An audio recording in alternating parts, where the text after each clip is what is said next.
बिस्मिल्लाहिर्रहमानिर्रहीम। अस्सलामु अलैकुम नाज़रीन, मैं हूं जैन अली।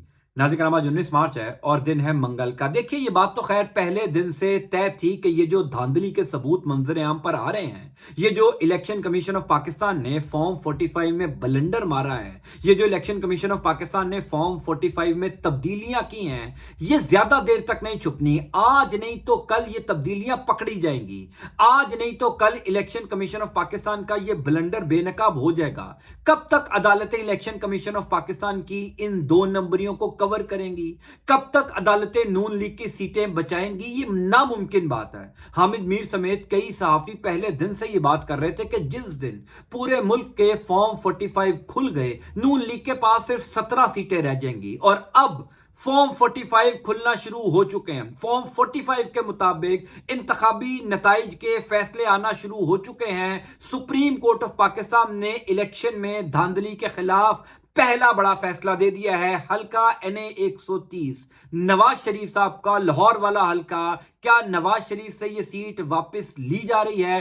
इस हवाले से सुप्रीम कोर्ट ऑफ पाकिस्तान के 3 रुकनी बेंच, जस्टिस काजी फायजीसा साहब, जस्टिस इरफान उल्लाह सादत साहब और जस्टिस नईम अख्तर अफगान साहब, इस 3 रुकनी बेंच का पहला बड़ा फैसला जिसने नून लीग के ऊपर कयामत बर्पा कर दी है, तफसीलात से मैं आपको आगाह कर देता हूं। देखिए इलेक्शन कमीशन ऑफ पाकिस्तान के ब्लंडर्स फॉर्म 45 में हर रोज आया होते जा रहे हैं और पूरे मुल्क में तकरीबन एक ही तरह का पैटर्न रखा गया। यानी जो पैटर्न पंजाब में धांधली का है वही पैटर्न सिंध में है और वही पैटर्न बलूचिस्तान में है। यानी फॉर्म 45 कुछ और कह रहे हैं और फॉर्म 47 कुछ और कह रहे हैं। तमाम हलकों में जहां पर इंतखाबी नताइज तब्दील हुए हैं वहां पर फॉर्म 45 के नताइज फॉर्म 47 के नताइज से मैच नहीं कर रहे। अब ये पहला केस था जो सुप्रीम कोर्ट ऑफ पाकिस्तान में गया। ये पहला मामला था इलेक्शन में धांधली का जो सुप्रीम कोर्ट ऑफ पाकिस्तान में गया, क्योंकि इससे पहले पाकिस्तान तहरीक इंसाफ जो है उन्होंने जहां जहां पर धांधली हुई है वो तमाम नताइज एपलेट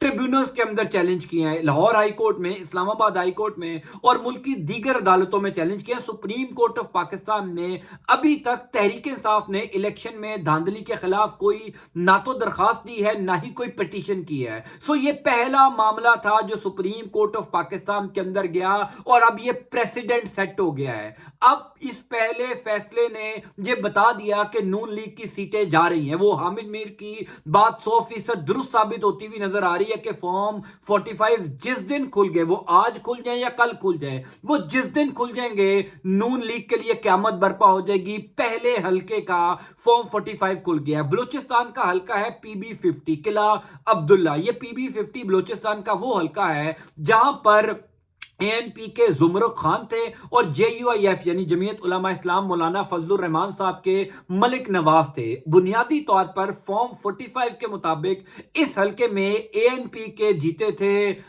जुमरुक खान, लेकिन फॉर्म 47 के मुताबिक मलिक नवाज साहब को जिता दिया गया था। मैं आपको आगे चलकर बताता हूं कि नवाज शरीफ के लिए कौन सी बुरी खबर है। हल्का NA 130 जहां से नवाज शरीफ को जितवाया गया है फॉर्म 47 में, उनके लिए कौन सी एक तशवीशनाक खबर है।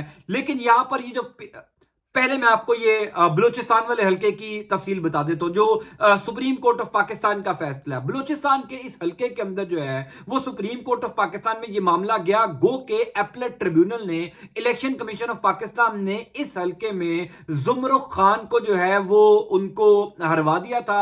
मलिक नवाज जो JUIF के हैं उनको जितवा दिया था। उन्होंने असम्बली में हल्फ भी ले लिया, उनकी कामयाबी का नोटिफिकेशन भी जारी हो गया। लेकिन जब ANP के रहनुमा इलेक्शन कमीशन ऑफ पाकिस्तान में गए तो उन्होंने, इलेक्शन कमीशन ऑफ पाकिस्तान ने कुछ पोलिंग स्टेशन में रीपोलिंग का हुक्म दे दिया। दोबारा इलेक्शन का नहीं, रीपोलिंग का हुक्म दे दिया। अब वो रीपोलिंग कुछ पोलिंग स्टेशन में होनी थी, उन पोलिंग स्टेशन में जहां पर JUIF का पहले ही वोट बैंक बड़ा कम है। यानी इलेक्शन कमीशन ऑफ पाकिस्तान ने मौलाना फजलुर रहमान के इस उम्मीदवार को जितवाना था क्योंकि फॉर्म 47 में वो जीता हुआ था और फॉर्म 45 में वो हारा हुआ था।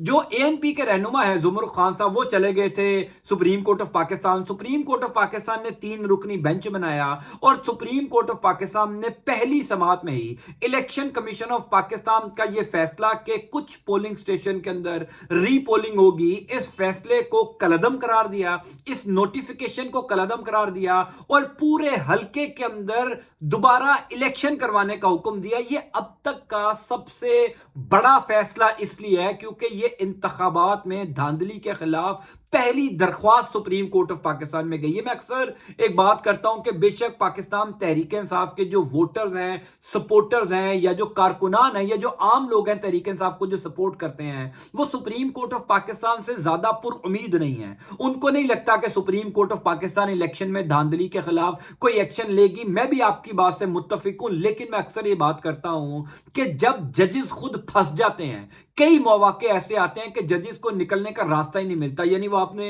इंतखाबी निशान बल्ले वाला पूरा मामला देखा होगा। उस मामले में भी सुप्रीम कोर्ट ऑफ पाकिस्तान के 3 रुकनी बेंच यानी जस्टिस काजी फायज इसा, जस्टिस मुशर्रफ हलाली साहिबा, जस्टिस मोहम्मद अली मजहर साहब, इस 3 रुकनी बेंच को निकलने का रास्ता नहीं मिल रहा था। लेकिन जैसे तैसे करके तहरीक इंसाफ से उनका इंतखाबी निशान छीन लिया गया। अब जो इलेक्शन कमीशन ऑफ पाकिस्तान ने फॉर्म 45 के अंदर ब्लंडर्स मारे हैं, ये जो 2 नंबरियां पकड़ी गई हैं, इनको कैसे जस्टिफाई किया जाएगा? यानी ये जो हैंड रिटन मिस्टेक, हम 378 को 1378 कर दिया, किसी जगह पर 1 लिखा हुआ है तो उसको 9 कर दिया, किसी पोलिंग स्टेशन के कुल वोटर्स की तादाद 500 है तो उस पोलिंग स्टेशन में नवाज शरीफ को 900 वोट मिल गए। यानी ये 2 नंबरियां जस्टिफाई की नहीं जा सकती, ये अदालतों में जाके बेनकाब हो जानी है। इसी वजह से ये जो इलेक्शन कमीशन ऑफ पाकिस्तान के फैसले को खत्म किया गया, कलदम करार दिया गया। सुप्रीम कोर्ट ऑफ पाकिस्तान ने पीबी 50 किला अब्दुल्ला में दोबारा इलेक्शन करवाने का हुक्म दिया।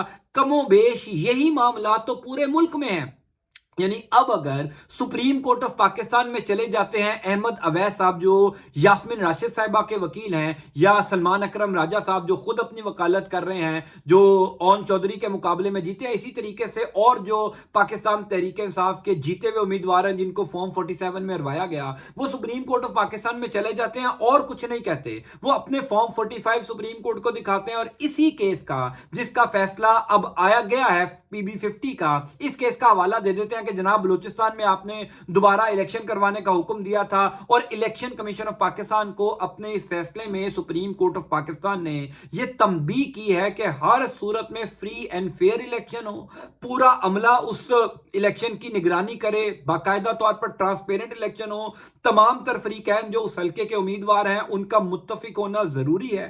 उन तमाम उम्मीदवारान को पहले आप बिठाएं, इलेक्शन के तमाम तर चीजों को क्रिस्टल क्लियर रखें, उसके बाद उस हल्के के अंदर जो है वो दोबारा इलेक्शन करवाने का हुक्म दें। अब पाकिस्तान तहरीक इंसाफ के तमाम तर वो जो उम्मीदवारान जीते हुए हैं वो चले जाते हैं दोबारा सुप्रीम कोर्ट ऑफ पाकिस्तान और कहा जाता है कि जनाब हमारे हल्के में भी दोबारा जो है वो पोलिंग करवाई जाए, दोबारा वोटिंग करवाई जाए, पूरा इलेक्शन हमारे हल्के में दोबारा हो। तो दूध का दूध पानी का पानी हो जाएगा। यानी मिसाल के तौर पर हल्का है ना 130 जो नवाज शरीफ साहब वाला लाहौर वाला हल्का है, अगर इस हल्के में दोबारा इलेक्शन हो जाता है, मैं दोबारा पोलिंग की बात नहीं कर रहा, मैं रिकाउंटिंग की बात नहीं कर रहा, मैं फॉर्म 45 के मुताबिक यास्मीन राशिद साहिबा की जीत की बात नहीं कर रहा। इमरान खान तो कह रहे थे ना 4 हल्के खुलवा लें, 4 हल्के इमरान खान ने कहा था, एन 130 लाहौर वाला, यास्मीन राशिद वाला, सलमान अकरम राजा वाला, इसी तरीके से नूर आलम खान वाला पेशावर वाला, और एक जो है वो इस्लामाबाद का कोई हल्का। ये चारों हल्के अगर दोबारा खुल जाएं तो पाकिस्तान तहरीक इंसाफ का जो मौकफ है जो 8 फरवरी के बाद से वो ले रहे हैं कि हमारा अवामी मैंडेट है जो चुराया गया, ये दूध का दूध पानी का पानी हो जाएगा।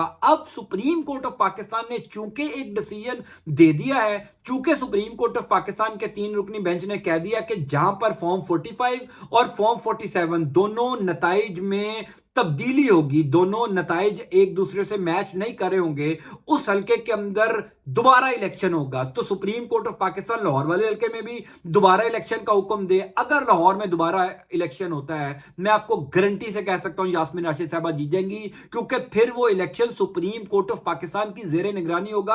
आपने ये नहीं सोचना कि जनाब सुप्रीम कोर्ट की जेर निगरानी होगा तो धांधली हो जाएगी, लेकिन अब जी धांधली नहीं हो सकेगी क्योंकि सिर्फ कुछ हल्कों के अंदर इलेक्शन होगा। पूरे मुल्क के इलेक्शन और कुछ हल्कों के अंदर होने वाले इलेक्शन में बड़ा फर्क है। पहले तो पूरे मुल्क में इलेक्शन से ना जनाब सारी रात टीवी देखते रहे कि इंतखाबी नताइज जाएंगे, वो पता लगा बैक एंड पे गेम पड़ गई है, वो रिटर्निंग अफसरान को उठा लिया गया, उनसे नताइज तब्दील करवा लिए गए। जब कुछ हल्कों के अंदर इलेक्शन होंगे तो फिर शायद ऐसा नहीं होगा, फिर कुछ ना कुछ ट्रांसपेरेंसी रहेगी, फिर कुछ ना कुछ पाकिस्तान तहरीक इंसाफ के जो उम्मीदवारान हैं वो अपने वोट के ऊपर पहरा दे सकेंगे। सो लिहाजा तहरीक इंसाफ के लिए यह अच्छी खबर है, गो के ये मामला बलूचिस्तान का था, गो के ये मामला बलूचिस्तान के एक हल्के का था, लेकिन इसी तरह का पैटर्न तो पंजाब और सिंध और दीगर जगहों पर यूज किया गया। फॉर्म 45 और फॉर्म 47 में जो वोट्स में तब्दीली है या जो मुख्तलिफ है वोट्स, वो यही तो है जो बलूचिस्तान में जुमर खान एएमपी के रहनुमा का मौकफ था कि मेरे वोट फॉर्म 45 में कुछ और है,